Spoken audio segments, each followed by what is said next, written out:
जय जिनेंद्र। मैं हूँ संस्कृति और स्वागत आप सभी का अंतर्यात्रा धर्म परिचर्चा में। चर्चा चल रही थी आचारांग सूत्र पर। आचारांग सूत्र में कहा गया नो निन्नवेज्य वीर्यम, यानी वीर्य को छुपाना नहीं चाहिए।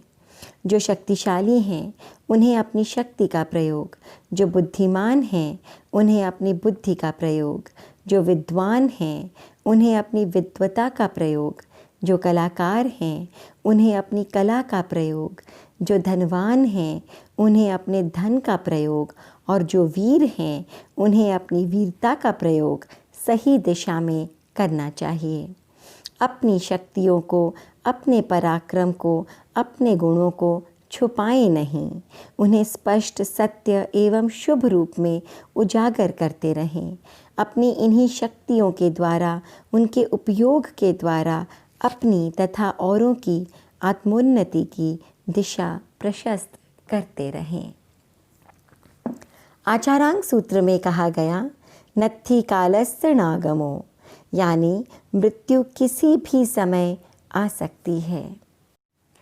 मृत्यु कितना अनिच्छाकारी शब्द है यह। कौन इसे पाना चाहता है? कोई नहीं। घर में किसी की मृत्यु हो जाए तो सारा परिवार शोक सागर में डूब जाता है। इसी प्रकार किसी बड़े सामाजिक व्यक्ति की मृत्यु पर समाज तथा किसी बड़े राष्ट्रीय कार्यकर्ता अथवा नेता की मृत्यु पर पूरा देश शोकाकुल हो जाता है। इस प्रकार मृत्यु सबको अनिष्टकारी लगती है, मगर क्या मृत्यु से बचा जा सकता है? मृत्यु तो अनिवार्य है।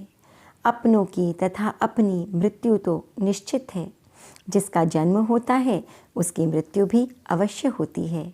इस जन्म और मरण के व्यूह चक्र से केवल वही व्यक्ति निकल पाते हैं जिन्होंने सभी कर्मों को क्षय कर मोक्ष प्राप्त कर लिया हो।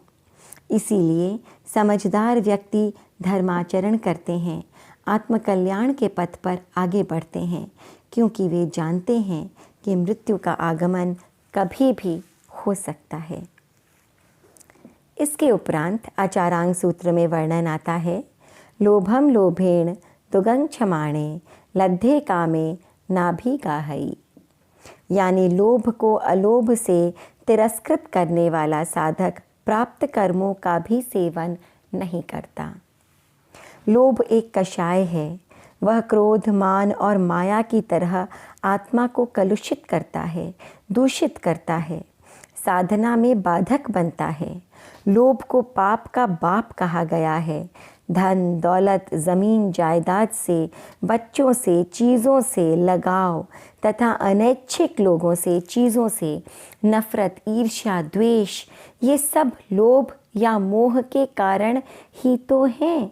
इस लोभ की प्रेरणा से ही अन्य पाप भी किए जाते हैं।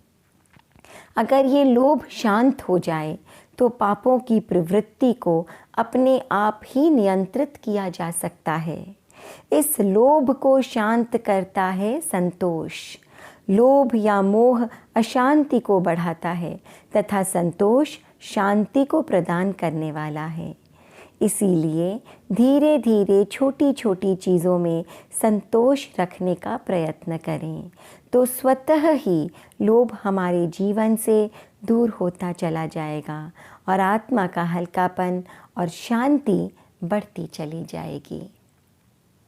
आचारांग सूत्र में उल्लेख आता है बहुं पीलद्धुं न निहे, यानी अधिक प्राप्त होने पर भी संग्रह नहीं करना चाहिए। व्यक्ति की योग्यता और भाग्य जैसे जैसे बढ़ता है तथा उसे इच्छित वस्तुओं की प्राप्ति होती है तो धीरे धीरे बढ़ता जाता है उसका संग्रह। पुरानी वस्तुओं का मोह छूटता नहीं और नई वस्तुओं को पाने की लालसा उत्पन्न होती रहती है और फिर बढ़ता जाता है उसका संग्रह, उसका परिग्रह। संग्रह जितना बढ़ता जाएगा व्यक्ति उतना ही उसमें उलझता चला जाएगा। उसकी सार संभाल, उसे सुरक्षित रखने की कोशिश, उसके कारण बढ़ने लगता है घमंड, दिखावा, लालच, भेदभाव और आत्मा की मलिनता।